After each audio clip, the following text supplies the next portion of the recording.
the Talk Birdie-tome with former world number 16 Nick O'Hearn and Tour Pro Mark Allen, live from Titleist and FootJoy headquarters. And thanks to our great partners, Titleist, they're the clear number one ball in golf. FootJoy are the number one shoe and glove in golf. Driving a BMW is like hitting a perfect shot. Smooth, controlled and powerful. Ping, they'll help you play your best. The Golf Clearance Outlet beat everyone's prices. And Better, the fastest and easiest betting app in Australia. Now, from Titleist and FootJoy headquarters, it's time for Talk Birdie-tome. G'day everybody, welcome to the program. Plenty to talk about, including a big win for our girls, Nicholas, at the International Crowns. How about that? Unbelievable. I didn't even know the tournament was on until we were in the semi-finals. Did you? Yeah, you spot on. I was doing commentary for the WebEx Players Series in Wollonga, South Australia, and my co-commentator Stacey Peters said, "How good are the girls going?" And I actually said, "What's going on? What's going on?" I wasn't up to speed, and they only just apparently made the semi-finals. Steph Kyriakou holds some clutch putt to get in. Good on you, Steph. And then they played. I didn't even know they had a world team, but there was a world team. A world team that had Hull in there. Lydia Ko, Charlie Hull, Brooke Henderson, and who was the fourth? I wrote it down, Wei Ling Su. See, I get Lydia Ko because she's from New Zealand and there's not that many good New Zealand players, but I do not get Charlie Hull. How the English didn't have a team in it. How does the English not have a team in that? Who they got? They got Hull, they got Georgia Hall. And the girl who's a superstar on the Lottie line. Wode. That's her. Maybe they needed anybody else. Fourth. Well, you got Bronte Law. Anyone else. Really good player. Mimi After Rhodes. those three. Yeah, anyway. So. And then what in the final? They played America in the final? Played America in the final. Well, they were down in that against the world team in all three matches, and they clawed that one out. I think Grace Kim managed to birdie the last to send it into extras and so on. And then in the world final, Minjee Lee won, and then Hannah Green won in the single. They had singles matches in the final and the semi-finals, and then a foursomes match going on as well. So, yeah, it was a brilliant win. So, well, because they were runner-up 2 years ago. It's like a biannual event, and they lost to Thailand 2 years ago, and they took it out this time. Well, if you weren't watching this podcast or listening to our podcast, or you weren't a subscriber to golf magazines, or if you weren't, all over the place with golf with your social medias, you'd be forgiven for not even knowing it was on because the papers didn't pick it up. No, I know. The news wasn't talking about it on the Monday. I know. It's a huge win too. It's a huge big event. win. All the best players in the world. Enormous win. So well done, Minjee, Hannah, Steffi K, and Grace Kim. Well done, girls. We're very, very proud of you. It was a fabulous win. Absolutely. Hey guys, we're the Aussies, and we've just won the Hanwha Life Plus International Crown. Go the Aussies! Woo! Now, before we go any further, go on. Stay tuned to this podcast because a little later in the program, we are going to give you the chance to win something special. Ooh. Okay. That's all I'm going to say. Sorry, Dan, I wasn't going to step on your toes. Oh, no, we're waiting on the details to be absolutely confirmed. The chance of a lifetime. Yes. And I reckon a lot of people would have dreamt about this sort of an opportunity. Okay. All right. So stay tuned. Those details will come through. Before we get talking about what we normally talk about, can I just have a quick rant for 2 minutes? Go on. You said earlier you wanted to rant, and I have no idea what this is about. I'm just so filthy. I hate councils more than any person in the history of Australia. I hate them. I hate them with every bone in my body. Now, I don't like them either. Ever since they kicked me off the park as a kid when I was hitting balls over the road. There you go. So anyway. There you go, Nick. I'm glad we're kindred spirits with our hatred of councils. A long time ago, there was a golf course called Elstonwick Golf Club. It was the first place that I played a full 9 holes of golf and kept score. It's right in the middle of Melbourne, basically.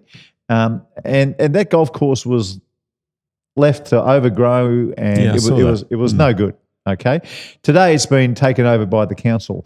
But 20 years ago, I went to council and we had backing and with a couple others in our group. And what we wanted to do was take over the golf course, but when you walked around the golf course, the whole place had just overgrown. It wasn't a golf course anyway. It was an alleyway to hit golf balls. Right, okay. Like no one would want to play this joint because the place was overgrown. So we went to council we said, listen, we'd like to take over the lease.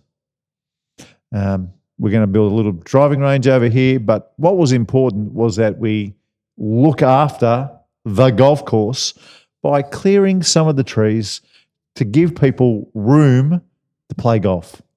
What did the council tell us? What do you reckon? No. They said you're not allowed to cut down any trees, right? We weren't even allowed to clear any trees. So that golf course disappeared because nobody wanted to play the golf course because you had no room to hit the golf ball. Yeah.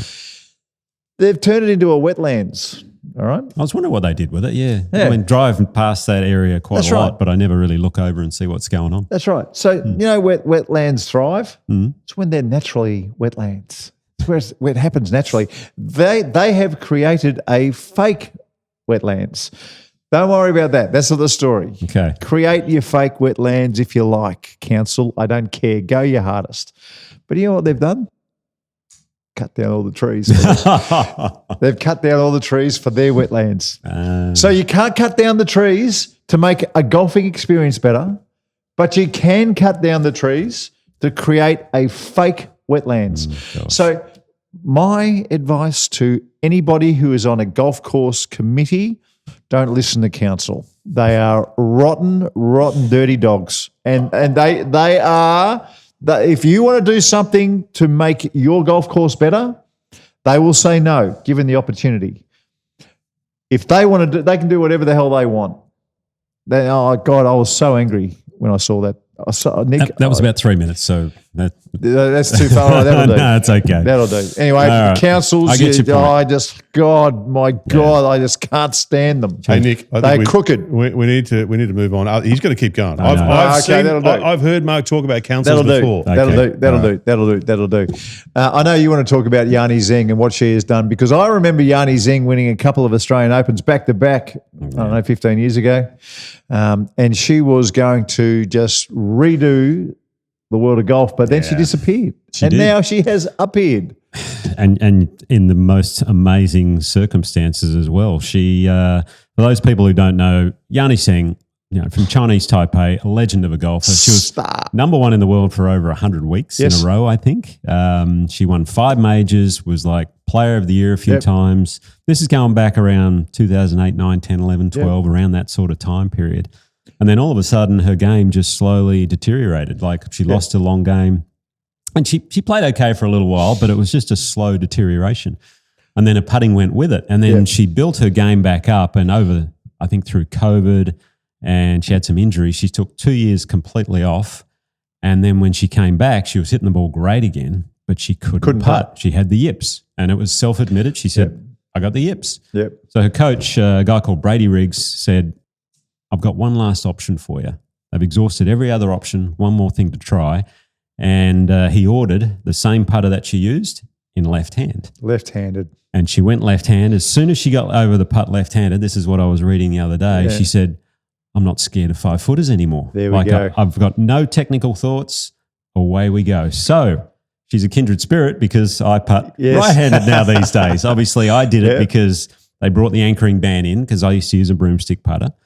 And I tried the short left, and I got to admit I was a bit yippy with the short left, and it was a real struggle.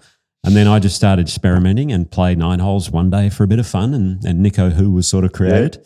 And now I putt right-handed, and no yips, no nothing. It's completely different, and it's an amazing way to go. So for anyone out there who is struggling with your putting, I look at it in a way.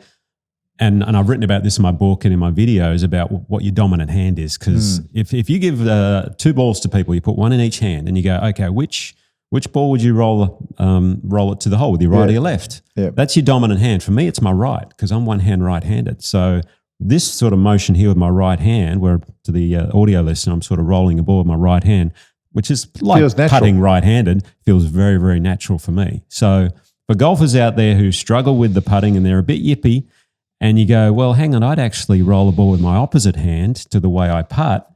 Give it a try, because your brain does something. I don't know what it is. There's a scientific balance or imbalance going on in there where it says, No, we're just going to get fun. We're going to get creative. Yeah. There's no more thinking. There's no more technical thoughts, and the yips completely disappear. Dan, could you just get up her winning putt just so people can see Yani Tseng actually putting left-handed?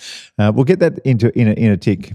You've done well. It's a pure stroke. You're by the getting way. better and better at this, Dan. Look at that. There it is. She believed. Now it looks you don't know which way she's putting the from that final view, touches but in on a what's second, been there we a go. That is wonderful clearly 2 days. left-handed. But watch For this. Yani Tseng. This is for the win. About 6-7 feet. That's as pure a stroke as you'll ever see.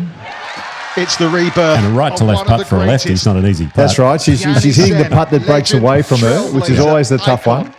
Wins. And you can just see the joy and her support. Look at all the support. I mean, it's been a long road for her to come back. 11 years since she last won. Now, there would be so many people listening to this podcast who they mightn't have the full-blown yips at the moment, but they may well have the heebie-jeebies. Yes. And this is where I'm really keen to talk about this because I've seen and read about studies done, and it's something to do with the neurons in your head, to where if you have the heebie-jeebies, quite often some practice, a technique change that makes sense, Yep.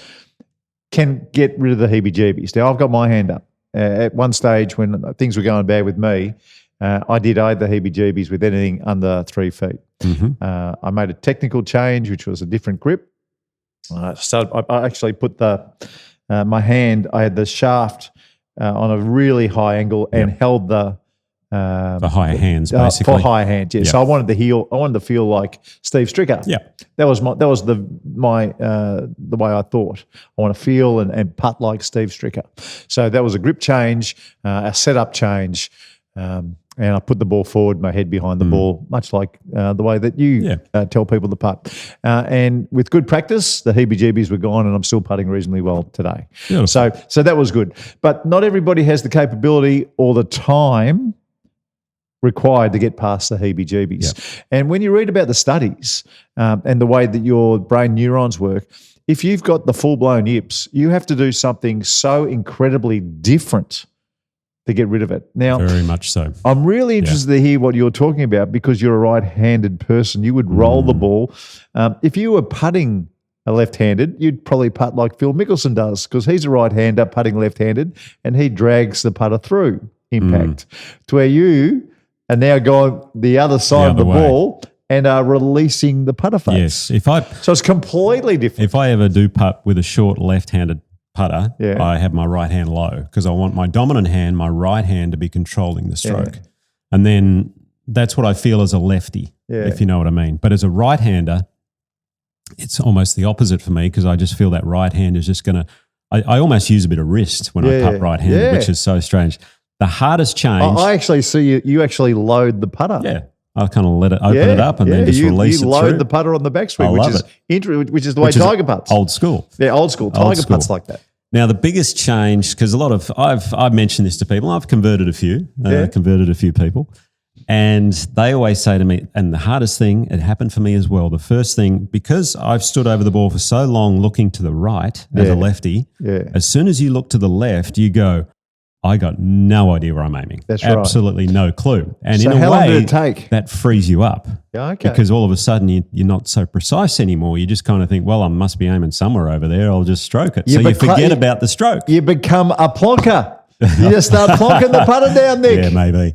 That's good. So what happened in the beginning is I thought, well, I need to know where I'm lining up. So you know what I did? I actually put a line on the ball for a while. Just for a while, yeah. But I found that because I'm more a speed putter, I'm not a line putter, the line was trying to dictate how hard I should hit the ball, and I hated that. Right. So what happened is I thought, right, I'll just keep practicing for a while, and after a while my eyes naturally adjusted, and now I know where I'm aiming when I look to the left. So give it some time. It might take a month, 2 months if you go this way. Yeah. But you'll find with your stroke especially, there'll be no flinch, no, here we go type stuff. Nothing like that going in the opposite direction. And if you do, well, then obviously you really got issues. But no, it won't happen that way. Tell me this. I know chalk lines helped me an awful lot as a young professional, and just to know where you're aiming. Just to know where you're aiming, seeing what your stroke is doing, and seeing. Those I loved when you use a chalk line because you aim it perfectly every time. it's actually hard to miss putts Yeah. on a chalk line. It's very hard to miss, and because of the chalk As long as you line, got a straight putt. that's right. But the chalk line though, you're just trying to start the ball online. Mm-hmm. That's all you're trying to do. You're not even worried about holding the putt. There's the chalk line underneath your ball, and you just try to start it online, and away you go. It's very, very simple. But when I first started using a chalk line, I've told you this story before, the line looked like it was inverted. Inverted, and it looked like I was aiming left, and that was always my issue as a very young amateur player. I felt like I aimed left and opened it up. But after using the chalk line for a while, You realised. the inverted line started looking square, and then I was aiming it perfectly every single time. Now, I'm asking you, would that have been beneficial when you first changed to actually, instead of putting the line on the ball? Well, I did a lot of chalk line is my favourite. Yeah. Is my favourite drill. It's the best. And again, in the beginning, yes, the chalk line, I guess it's straight. So, but the more you do it, the repetition, then all of a sudden it just becomes ingrained and it becomes a habit, which is what you want to do when you're lining things up. You should instantly know that you're lining up there. It's like with the full swing for everyone.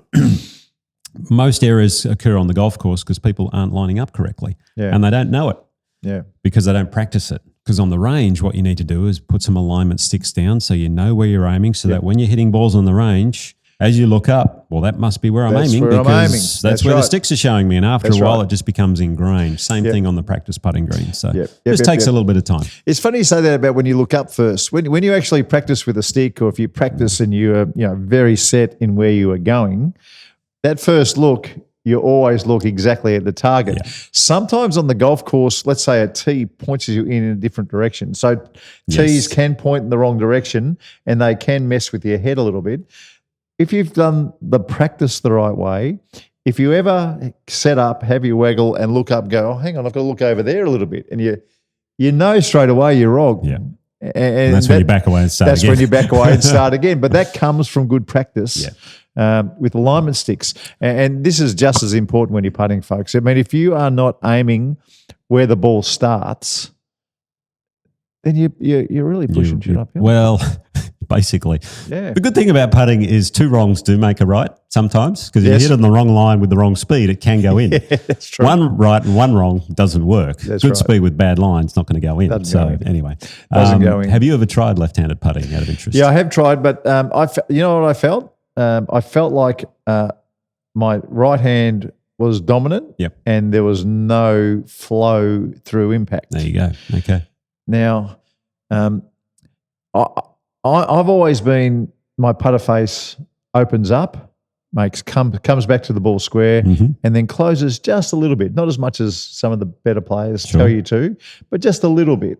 I felt like if I went left-handed as a right-hand dominant person, I would probably use a stroke that kept the blade square to square the whole way. Bit more of a Dave Stockton, Rory McIlroy push sort of stroke. That's right. But that's if I did get the full-blown yips, I would be happy to do that change because I would have gone from a right-handed open to square to closed putter to a left-handed square to square. Yeah. And the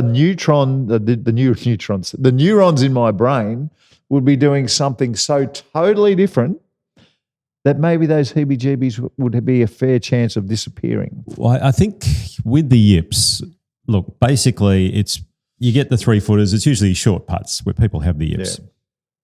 People struggle with them because they're trying to hold a putt and they're scared of missing. Yep. Okay, that's number one. The thing I found when I went right-handed was I just thought, well, this is so ridiculous. Yeah. I'm probably not going to make it, so I don't really care if I do or I don't. So all of a sudden that pressure of trying to hold a putt goes out the window and all of a sudden there's no caring about making it. And you always putt your best when you don't care if you make or miss it. That's right. The best putters in the world say that. Brad Fax and Ben Crenshaw, Tiger Woods. They're just trying to put a good roll on the ball, put a good stroke on it. Like you do on the practice putting green before you hit off. You're not trying to hold 20-footers. So it's a mindset. But magically, those 20-footers always seem to go in on the practice putting green. They do. Provisional will always go straight. Yeah. So anyway. I know Brad King from Perth. He gets a big mention on this show for some reason. Good on you, Bradley. I hope you're doing well, you and your wife. Can you remember her wife's name? She was a lovely person. No, I liked her. Look, the Kings were great. A big hello to you, Bradley. But Bradley King was a great hitter of the golf ball and putted the short ones left-handed. Yeah, he had a double-sided. He had an older Acushnet putter. Yep. Like we've got over there, just over in the corner. It was like it was almost like a putt putter. Yeah. And he'd putt the long ones, but he'd go back to the short ones with the lefty. I had Ping make me up an Acushnet style putter early on when I first went to right-handed. Yeah. Because the long putts I'd hit left hand, the short putts I'd hit right. There you go. And after a while, I thought, no, this is stupid. Just give me a Ping answer, a regular right hand, and And after a while, my speed just came second nature. So, have you got? I've got a story, the greatest yipping story that I've ever encountered in my entire life. Okay. Are you ready for it? Yeah, please. Are you ready for it? So, sorry to all our listeners and audio and viewers. We're talking about the yips today, but that's okay. That's okay. It's one of those words that needs to be out there. Never have a warning on the podcast. It's got to be out there. It's like the shank word. You know, that's right. It's got to be out there. It happens. Anyway, so my first couple of events on the Nike Tour back in 1994 or 1995. I think it was called the Nike Tour back then. I was a bit of a story because I was new from Australia. So they kept on putting me in some good groups. Now, we all know the Haas family. So Jay Haas, and then who's Billy Haas. Well, there was another Haas. His name was Jerry Haas. Yes. And I was paired with Jerry Haas and reading all the newspapers that week because, no internet, but it was Jerry Haas's hometown. Lovely. And he'd got a start and he was paired with me. Anyway, we played with some other guy. We've all ripped it down the first. The other guy hit it the 3 foot, beautiful shot. I got up there. I hit it the 3.5 foot, beautiful shot. And then Jerry Haas got up there and he hit his wedge to 2.5 feet, right? So the crowd is going, why? It's an exhibition. It is a full-on exhibition. Anyway, so the guy whose name I can't remember, he just gets up there and rolls in his 3.5 footer. I get up there, bang, straight in the middle, no doubt. And now it's Jerry's turn. All right. So Jerry Haas, I noticed, had a double-sided Acushnet as well. Okay. So he got up there, he got over his putt, he lined it up like it was the same line as mine, right? It was a dead straight, just knock it straight up the hill, it's home. Yep. Gets over it, couple of practice swings, look, gets over it, look. Oh, no. And then nothing happened for a long time. He was just standing there, staring at the golf ball. Oh, gosh. Not moving. Oh, no. And then he backed away. Nick. And then he started again. Mm-hmm. Practice swing. Get over the ball. Look. Freeze. Couldn't hit it. Couldn't pull it back. He couldn't take the putter back. Wow. He couldn't do it. He moved away. And then he came back at it left-handed. Right. Lefty. So he's gone. He's gone. He's had 2 failed attempts at this 2.5 footer right-handed. And he's come back left. Yep. So now I'm just looking at this other guy. I wish I remembered his name because shamefully we had the giggles, right? Shamefully we will. What's the crowd doing, by the way? The crowd doesn't know what to do, Yeah, right? It's Jerry Haas's home crowd, right? No. They just want him to tap this thing in and move on. He's gone back left-handed. Mm. He's gone through the same routine. Oh, no. And I'm telling you, he should have backed away. Like we could see him, he had the shakes. Right. He should have backed away. He hit the putt. It missed the hole by so far. It was the worst heebie-jeebied yip. Left-handed. Jeez. Left-handed Oh, no. that we had ever seen. So I don't know what. Did he tap the next one in? Look, I saw Jerry the next day. He had a horrible day. Yeah. Okay. But there's a reason, folks, why you never heard about Jerry Haas. And unfortunately, that is the reason. But that was the worst case. Have you ever seen anything as bad as that? Not on the pro level, no. Yeah, club level I've seen one. Pro, yeah. I was talking about the putter earlier that I had made up. Yeah. So Grant Waite, Amazing ball striker. Yeah. Because he used to live at Isleworth where I was, and he was practicing on the putting green. I might have mentioned this before, but he basically was practicing left-handed, and I walked over and I said, "Oh, I'm putting right-handed. You're going left." And I said, "Oh, well, wait, are you going to play this week with it?" And he says, "No, I'm going to putt right-handed." I said, "Why not? You putt great left-handed." Yeah. He says, "Yeah, I don't understand it. I need to understand the science behind it." He couldn't.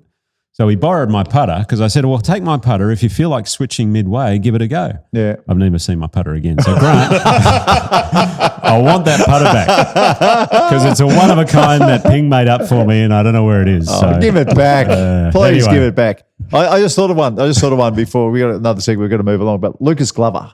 Yes. There is a very, Dan, for everybody on YouTube, just look up Lucas Glover Yip. Yep. He almost misses it. Wow. And that was for a really low score that day as well. And it went in though, didn't it?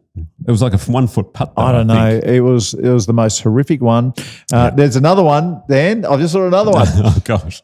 Zalatoris Yip. Yes. All right. Yeah. So and that was with the broomstick, wasn't it? that was with, I think it was with was the it a broomstick. No, unlock? maybe it was a short one.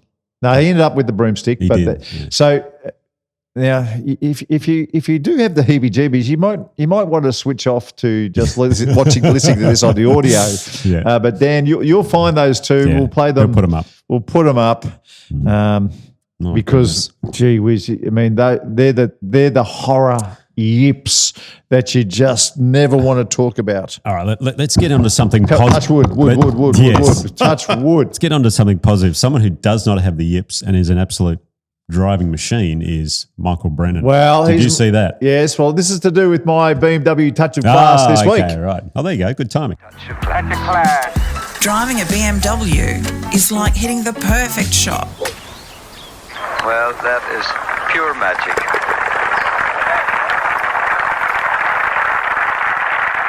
Such a class for BMW, delivering the same precision on the road that you strive for on the course. Well, you would think my Touch of Class would be Michael Brennan, winning for the first time as a professional. Yeah, surely. No. And winning in his third start on the PGA Tour, because he did have a couple of starts as an amateur. You see his driving stats for the week?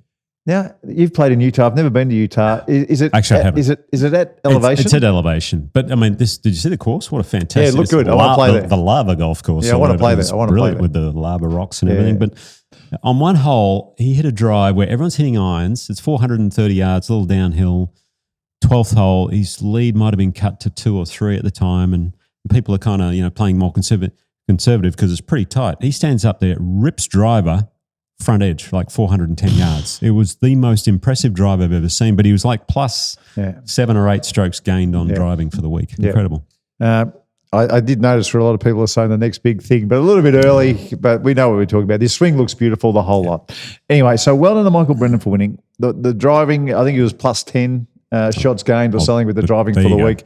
That's not even my Touch of Class. My Touch of Class is the support that he had from his home club. Now, I love seeing this. Played this one down. Now, I don't even know what his home club is. I might have said it somewhere. This is the winning putt, This is the winning putt. Look at him, a full clubhouse. They've been with him his whole way. And seeing those scenes for someone like Michael Brennan would be as important as the big check that has just arrived in his bank account. Just to see that room full of smiles. Not one person there is, there's no snide stuff. It is genuine joy from his home club. Love it. That's my Touch of Class. Brilliant. I love that. Just goes to show he's probably one of the nicest blokes out there. Apparently his mum was a rules official. Oh, really? Did a lot of rules stuff for college golf. So, obviously a family entrenched in golf. Right, okay. Anyway, congratulations. Well, just getting back to the putting thing, I know we wanted to get away from it, but it is fun to talk about. I was thinking about the other day, someone who I thought probably should have gone left-handed but never did was Peter O'Malley, Pom. Really? Well, Pom was just, as we know, one flusher. of the best ball Crazy strikers flusher. you've ever seen. Yeah. Did he ever take a divot? If anything, rarely. But I remember, because he ended up going maybe to a broomstick for a while. But I remember he was tinking around left-handed at one point, and it actually looked really good. But he just wouldn't take it out into tournament golf. So yeah. But his wedge game was incredible as well. I'm just sending a message to Shags, his long-time caddy. Oh, yeah? Caddied for him when he beat Tiger Yeah, Woods. of He's course. another bloke. Yeah, He only beat Tiger Woods once in match play. You beat him twice. That's okay. I'm just saying, did Pom ever take a divot? We'll get back to very soon. Can I just tell you? Shags is great. He's a legend. What a caddy. A divot, D-I-V-I-T, question mark, done. D-I-V-I-T. Now, It's just on OT. Pom, did you ever see him hit a 60-yard pitch? No, you didn't. Probably not. Let me answer your question. Why is that? Because he had the yips from 60 yards. He did. No, he He didn't. had the yips from about 80 yards in. Really? 80, well, when pitching, he could chip. Yeah. He could chip. He was good. Had a good short game. But the pitching Pitching. and Shags Yeah. would never give him a layup. So he's laying up on a par 5. He's going to put him 85 plus or something like that. He's 110. nothing inside 110 yards where he was Wow. deadly from. He was deadly from 110, but he never, ever gave him a shot where he had a 60-yard pitch. Wow. Well, he was one of the greatest ball strikers I've ever seen, Pom. He was incredible. All right, that'll do us. That's we've holed out on the 9th green. Hang around because we're going to give you this wonderful opportunity, a chance of a lifetime for somebody out there, particularly if you own a pair of FootJoy shoes. That's all I'll say. Hey, before we go to the turn, though, I've just found on YouTube Lucas Glover Yip. Oh, yes, please Should we go to the turn and have a watch? please. Yeah, think about your top 5. Told our George Savarikas that he just. Oh, my God. He did miss it. He almost missed it. That was for like a 62 or a 63 or something. It was too. Wow. I don't know whether I want to see that again or not. If you are listening in the car, maybe you don't want to watch our YouTube version of this program because that was horrific. All right, we'll see you on the 10th tee.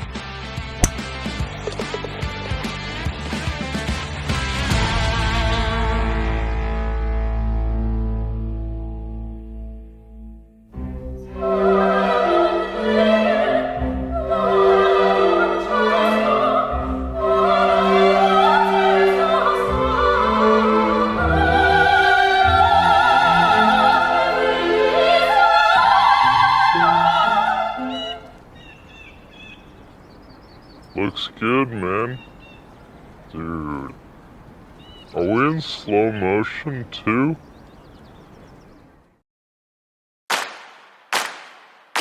From Titleist and FootJoy headquarters, this is talkbirdietome.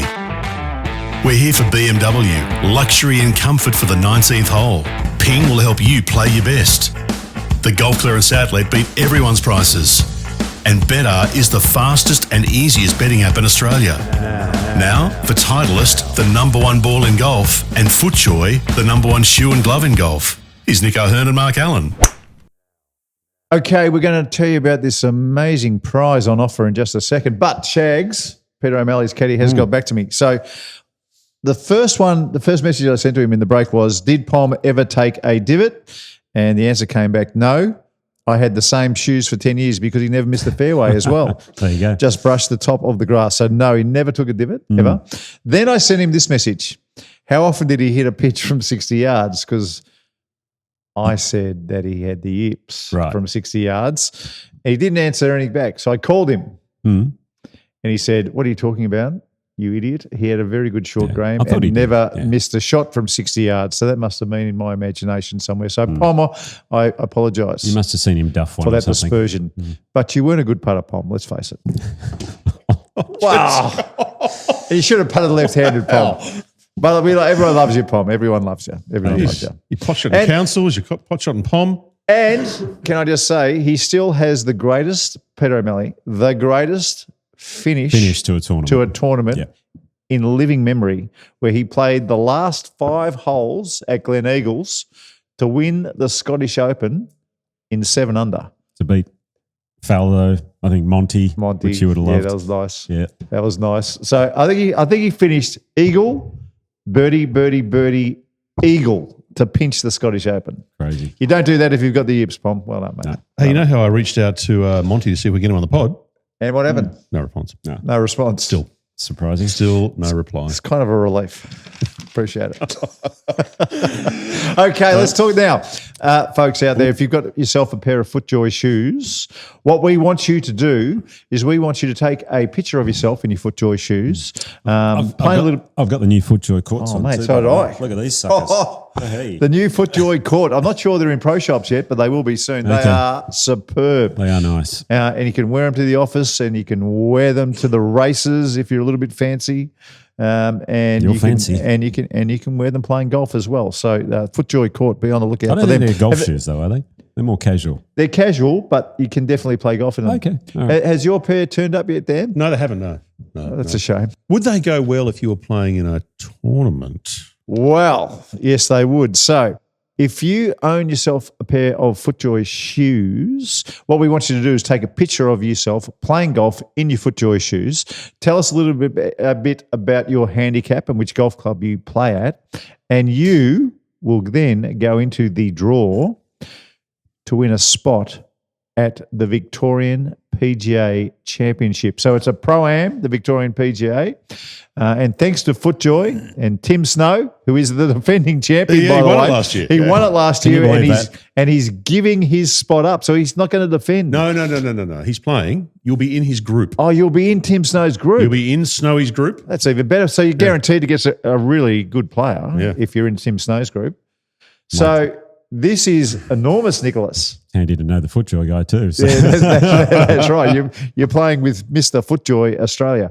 So send in a picture of yourself wearing a pair of FootJoys. Tell us a bit about where you play. Even give us a look at your golf swing. What we're going to do is we're going to put the best 10. Dan, I'm just kind of running with this. Yep. Put the best 10, and we're going to put them in a basket, and they will be drawn out. Yeah, what we'll do, we'll get Snowy on the pod, the defending champion, to draw the winner out. And I spoke to him yesterday about this. Yes. And he said, whoever wins, we'll kit them out. We'll make sure they're looking sharp. They've got all the stuff. So they're going to kit them out and make sure they're ready for the day. What about if they're not in Victoria? We'll get them here.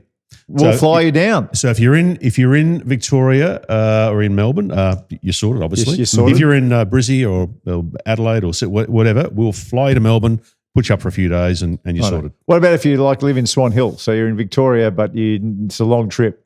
We'll put them up. We haven't thought of every possible scenario. We'll work it out. You want to go through every town in Australia? No, I don't. What about our international visitors? Oh my God. Stiff cheese to anyone from fly yourself. If you are living in New Zealand or Latvia or America, stiff. You are not welcome. We could probably sort New Zealand. Well, look, if you say you'd fly in, if you'll fly in, we'll cover your hotel if you're international. Right. How's that? Sounds a bit tight ass, man. Oh, we're not going to fly them in. We're not going to put them in business class on a big flight. Who said business class? Mate, not everyone flies like you. Like Nick. Well, that is true. Mate, a flight from New Zealand to Melbourne is cheaper than a flight from Perth to Melbourne. Anyway, we are very excited about this prize, and we're very excited potentially one of you will be playing in a professional event like the Victorian PGA. Where's it played this year? Is it Moona? I think it's Moona Links. Yeah, I think it's Moona Links. Yeah, so it's a fantastic place to play golf. Send it to us on the socials, your info, photo and FootJoys, handicap, and where you play. There you go. Nice and simple. Okay, top 5. Okay, time for this week's top 5. Top 5. The top 5 for better. When the greats bet, they bet with better. Top 5. Well, all right. We should just completely stop the pod immediately. If we weren't going to do the worst yippers in the history of professional golf this week. This is a big one. In our top 5, then we should be ashamed of ourselves and we should just pack this thing up right away. Out of interest, do you have Ben Griffin in there? And the only reason I say this, what did Ben Griffin do again? I forgot. The only reason I say this, he's not a yipper, but remember he takes a creatine. He OD'd on creatine. That's right. He had a big gob of it get stuck in his drink, and he ended up drinking it and 4-putted the first hole for double bogey or something like that because he had the shakes. Oh my God, so funny. Oh, God. Anyway, my top 5. Greatest yippers in the history of professional golf. Okay. This is good. I mean, you can't be a yipper and be a pro golfer unless you're. Well, you can. There's one Believe name that me. comes to mind. Believe me, Nick, you can. Okay. Can I clarify one thing? Yes. Is it the greatest yippers, as in they consistently yipped, or the greatest individual yip events? No. Well, see, we might have just seen the greatest individual If you do yip. one, then that counts. Okay, all right. That counts. All right. So, at number 5, this guy ended up winning a couple of green jackets. Oh, okay. Bernard The Langer German. had the worst case of the yips He had it several times. ever seen as a young man. Beat them, went backhanded or cack-handed, won a couple of. Remember what It was the arm. He went that way. Remember? That's right. He had that way. No, he went reverse and then he went the arm. That's right. And then he went broomstick. That's right. He actually had the long shaft like Roger Davis did for a while, and with his right hand, he'd hold it there. Club, the shaft and the forearm together. Anyway. My buddy Soren Keltson does that. Oh, okay. Playing Champions Tour, yeah. So Bernard Langer, how he's continued on. Incredible. I mean, my God, and what he's doing on the Champions Tour is amazing. He might be the greatest yipper of all time. I mean, when you think about it. That's right. Now, this one I am denied about number 4 because he did something quite special the following week after 8 putting the first. Oh, my God. 8 putting? Ernie Els 8 putted the first hole. Jeez, yes, at Augusta. At Augusta. Oh, I think it was 8. It might have been 9 putts. could have been 7, 8. It was a lot. Look, it was hard to count. It was hard to watch. But if you have 8 putts on the first hole anywhere in the world, then that is a horrifying yippy sort of place to do things. On the first hole, and by the time Ernie is done, he's 6-putted from less than 2 feet. Unfortunately, that's happened to an awful lot of players at some point in time in their career. Quite often it ends up with a few backhands involved, which he will try later on in this. But he steps away, gathers himself, and I can't even imagine how the wheels are spinning in your brain. This is the first hole, and he's not even touching the hole, and then here he just, God, that's so hard. The amazing part about this, he won the next week at Harbour Town. Did he really? And I think he had not many putts. Wow. Which is amazing. I'll get Grock to check that out in a second. Was he over 50 at that stage? I don't think he was. No? Okay. I don't think he was. I think he was like 45, something like that. Jeez. Anyway, Ernie Els, not that he was a yipper, but, you know. No. That was never an embarrassment. been a yipper. Yeah. 8 putts on the first. Hands of gold. At number 3, and I think we've got some video with this lined up if you are on YouTube, but Will Zalatoris. Zalatoris trying to remain at 3 under. Yeah. Whoa. Now that's the shortcoming of his game. He's a great ball striker. Ooh. Yes. That, Yes. yeah. Oh, my God. I think he's now using the broomstick, isn't he? And for good reason, Nick. And for good reason. Now, I just want to clear up why I went to the broomstick. It wasn't because I had the yips as a kid. It was because I saw this short guy, stocky dude, winning everything. Wearing here in a Festo Australia. hat. Peter Senior, I thought, I'm going to give that a try. That's why I went to it. Now, when I came off it to the short left, well, yeah, I was a bit yippy. Yeah, the anyway. yeah. That's fair enough. At number 2, we saw it a little bit earlier, and Lucas Glover had a 2-foot putt and almost miss the blade. I mean, lucky it was an extended long blade. Oh, that was the most horrifying thing I've ever seen. And at number 1, unfortunately, I'm the only person who witnessed this. And a big cheerio to Jerry Haas and the Haas family.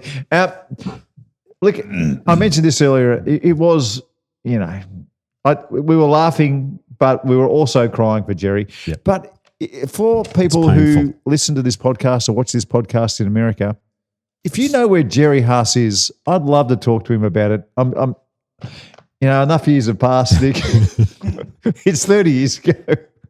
I'm sure. You may dig up some bad stuff. He might. Hopefully he sees the funny side of what I remember.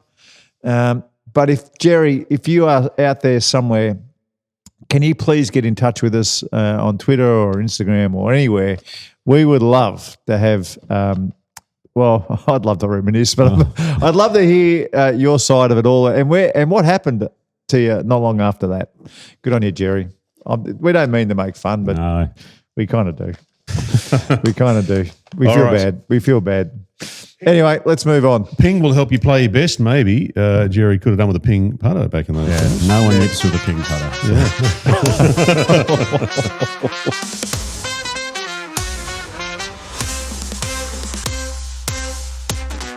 Okay, we had actually a lot of golf this past week. You think it's coming to the end of the year and you go, wow, okay, less tournaments. But no, there was so much happening. On the LPGA Tour, as we mentioned, the International Crown in Korea where the Australians got the win. Congratulations. They won the final where Minjee Lee and both Hannah Green had 2-1 wins over Angel Yin and Yalimi No, respectively. In the end, the foursomes didn't really matter, so they just called that a half. So congrats to Hannah, Minjee, Grace Kim and Steph Kuriakou. Fantastic win. Minjee Lee, by the way, was undefeated in her 5 matches, so very impressive. Well, that's what you expect from number 3 in the world. That's very true. PGA Tour, they had the Utah Championships with a 23-year-old sensation, Michael Brennan, on a sponsor's invite. Thank you very much. Had a four-shot win over Rico Hoey. He was a 3-time winner on the PGA of Americas Tour since August. So since they'd gone to Canada, I think to play that tour, he'd won 3 times since August. So this is his 4th win in 2 months or something? 3 months? Unbelievable. It's his first professional tournament on the PGA Tour, and now he moves inside the top 50 on the official World Golf Rankings, which is amazing in itself. The Aussies playing, Jason Day had a great final round, 65, finished tied for 20th. Harrison Endicott tied for 37th, and Carl Phillips tied for, he was 66th. On the DP World Tour, they were in Korea, similar to the ladies, where the local Jungwon Lee blitzed the field with a final 7-under round 64 for a 3-shot win and his first on tour.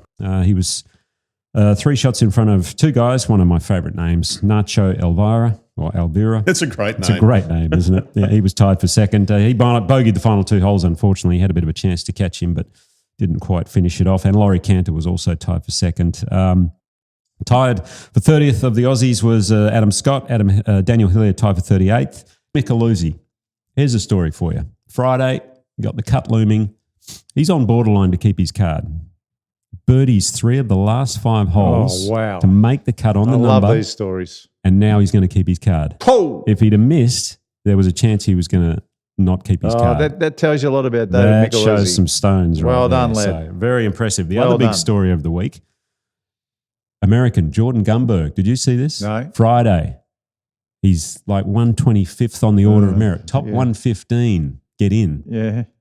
So he holds a 53-metre wedge on Friday to make the cut, keeps his card for next year. Hang on, he hold the wedge on the last hole? Hold the wedge on the last hole. On the 36th hole? Sorry, on the 72nd hole. 72nd hole of the tournament. Moves from 127th to 111 or something like that. Because of the hold wedge? Because of the hold wedge. So he gets his card and his status, final event of the season. How good are those stories, aren't they? That is ridiculous. They're just brilliant.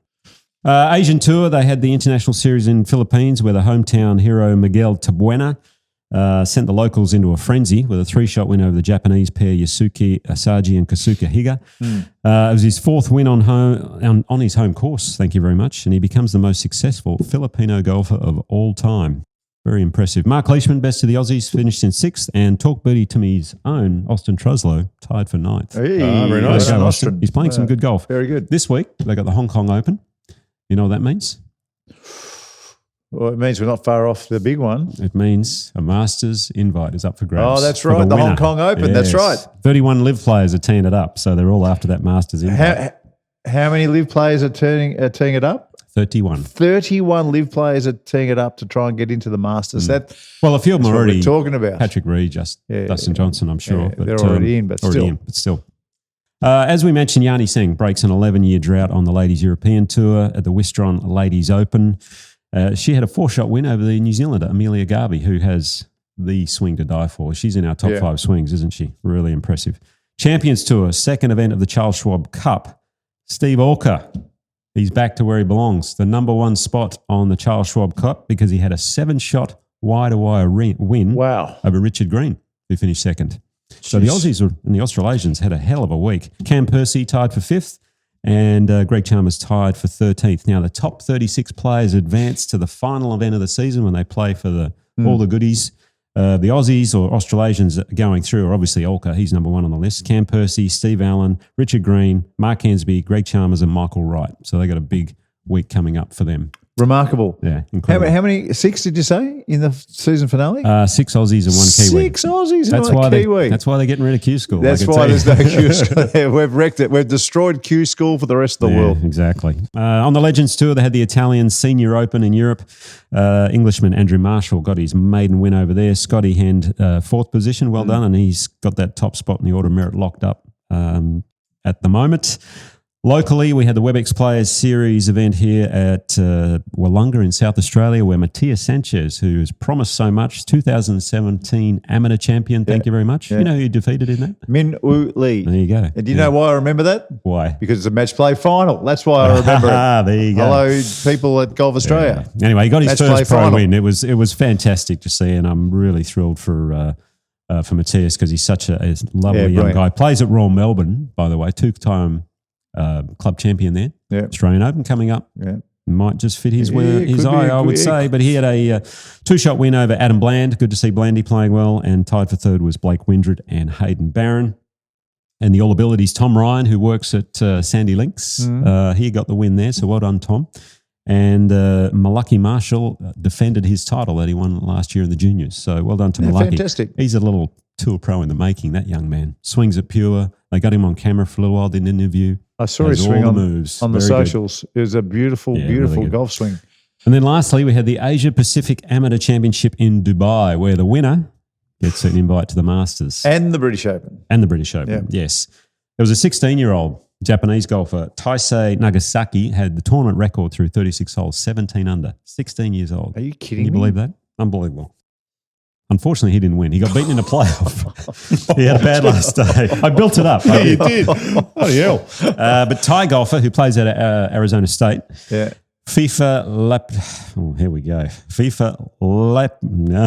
Can't speak today. FIFA won. FIFA Lapati. There you go. He overcame a 6-shot deficit and won on the 3rd playoff hole. You're 6 behind, standing on the first tee on the last day. And in the end, given he birdied all 3 playoff holes, he was 8 under for his last 11 holes to take the title. The Aussies had a chance too. The best was Harry Takis, who was in 4th. Well done to him. And Billy Dowling tied for 5th. And you know where the next Asia Pacific Amateur Championship is going to be?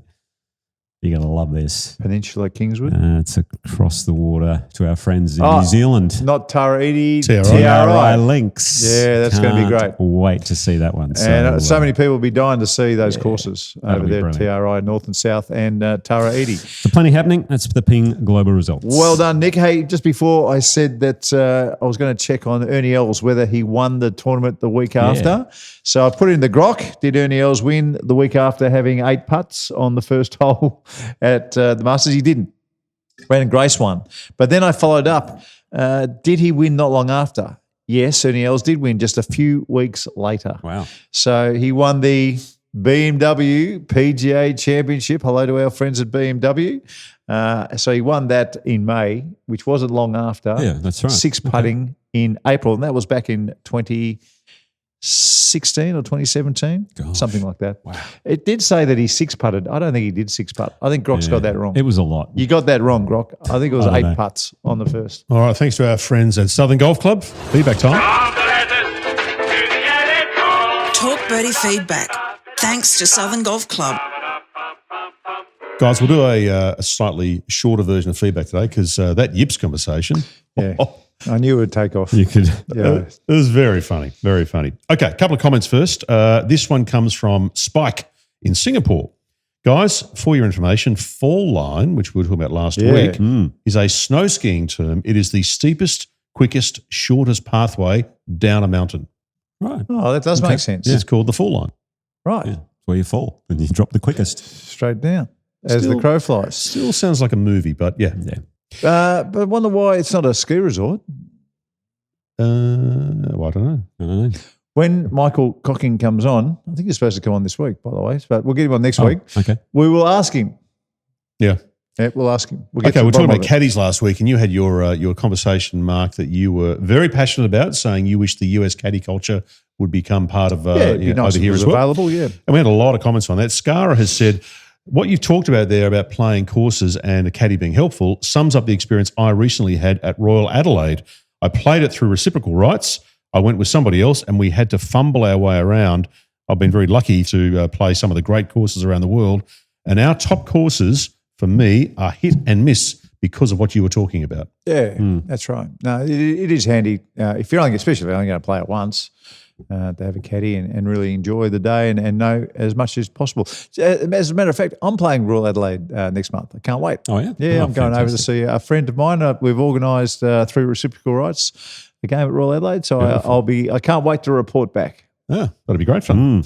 David has said, I caddied on the Monterey Peninsula for 5 years and it was some of the best times I've ever had working, in inverted commas. Yeah. I felt rich playing all these amazing golf courses for free. Very spoiled. Well, that's sometimes the benefit of actually being a caddy is that you get to play the golf course. Oh, so he was saying, the perks was the perk is great. You work, you do a couple of bags, and then late on a Sunday evening, the golf club in some places will say, "Yeah, caddies are welcome." Love it. In the movie Caddyshack, the pool was open from 1 to 1:15. That's right. And for good reason. But no, the caddies are welcome. Quite often in America, quite often the course is completely closed and the club's completely closed on the Monday, and that is just to get everything honky-dory. Yep. But that's when the caddies sometimes were able to sneak on and play the golf club that they had been caddying at. Sid has said, I was lucky to play St Andrews Old Course, and luckier still, I was put with a US congressman, his son, and his bodyguard. Oh, wow. There you go. That was cool. Well, I don't know who it was. They had caddies, which I couldn't afford, but these caddies would sneakily club me and give me the odd putt read. I made sure to shout them a pint or two at the Jigger Inn after the round. The Jigger Inn. What a great experience that was. So good. That's fantastic. You've got to go to the Jigger Inn when you finish around there and then head to the Dunvegan. Yeah. Nick, question for you from Mark. Surely the second green at the Old Course is more unique than the road hole? Second at the Old... Well, I mean, it joins the 16th, funnily enough, because that's a feature of the Old Course there. How many double greens have got? 6 or 7, haven't they? Yeah, and they all add up to the number 18. So the best way to think of it is 2 and 16. 2 and 16. 3 and 15. Yeah. Yeah. And I think there's 5 or 6, something like that. But yeah, it's a unique one. No, I agree. I just think 17 at the, well, to be honest, they're all unique at the Old Course because they're all double greens. They've got so much features to them. But yeah. I think I put the 17th. I put the 17th in your head. I think that's what happened. Maybe that's what it was. I put it in your head and you went with it. You could choose a bunch of them out there. Yeah, a couple to finish on here. This is also about unique. This is from Sweet Spot Golf New Zealand. Sorry, Nick, but Gary's already won a tournament playing the last hole right and left-handed, which you talked about last week. Oh, that's right. The 74 Open. Yep. Love the podcast. No, thank you. I saw that and I did say, yep, you're spot on there. That it was my is mistake. The controversial. He was up against the clubhouse wall, wasn't he? Right. And he had looked like he had a little bit of debris behind his ball that was there for I'm not going there. just a short period of time. I did see Gary play a turn 90 and all the players, or 91 last week. Yeah. And all the players were there giving him a good old bit as a celebration, which is beautiful to see. He's probably going, hit me. I travel more miles than anybody else. I do 1,000 crunches a day. Well, Drew also wrote in about that same issue you talked about last week, Nick. He said, the first thing I thought of was Gary played 1974 at Lytham. He hit his second shot over the green, hit his third left-handed from below the clubhouse, and then finished out. Yeah, I completely missed that one. My bad. No, you can't remember everything. Can't remember that's everything. Right. But it was kind of It was unique. Yeah, it was unique. I reckon we'll leave the feedback there. We've got a heap more, so we might come back in a couple of days to another feedback pod. Yeah, but we'll park that now because we need to get to the masterclass. Who's doing it this week? My turn, and it is in honour of Yani Tseng, putting left-handed the opposite way. And given I do it, well, I'm going to show you how to do it properly. Okay, we'll do the masterclass next for Watch My Numbers. Download from Google Play or the App Store.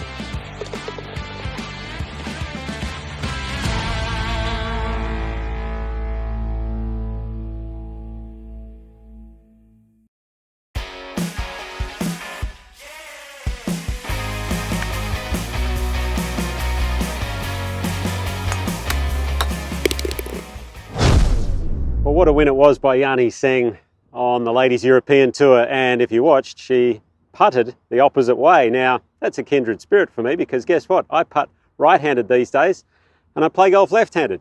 The reason I did it, well, I didn't like unanchoring the broomstick putter, so I decided to tinker around with a short putter. And originally, when I putted with a left-handed putter, I got to admit, I was a bit yippy. Although, funnily enough, that almost went in. So in the beginning, I started putting right-handed, the opposite way, and I had Ping make me up a double-sided putter. So I began putting right-handed this way, just back and through. And what I noticed was there was certainly no yip in that stroke. Now, in the end, I went fully right-handed because I was hitting long putts left-handed, shorter putts right-handed. So I've gone totally with the right hand now. But the thing about it is, when you switch sides, I'm so used to looking this way to then looking this way. What happens is it's very hard to figure out where you're lining up. But after a little while, your eyes adjust and you'll be able to see the line nicely. Your distance control will improve, but most importantly, the yips are gone. So if you're really struggling with those shorter putts, try it from the opposite side. You never know. It might work for you like it has for me. I did notice, Nicholas, you were using a double-sided Acushnet putter. That's the one. The one I've got in my hands right now. And for good reason too. It was a superb masterclass. This is the same putter that Jerry Haas was using. Oh, if I'd have known that, I wouldn't have picked it up because I don't want those vibes. To be fair, the way I remember it, he was using a Scotty Cameron before Scotty Cameron was linked with Titleist. Oh, okay. So Scotty Cameron used to turn up from tournament to tournament, and he would have all of his putters. Yeah, it was just Scotty Cameron putters. Right. I remember I got one, and it was like a My Day. It was a copy of a My Day. Mm-hmm. It didn't have any Titleist on it. And I'm buggered if I know where. I'm a bit like you.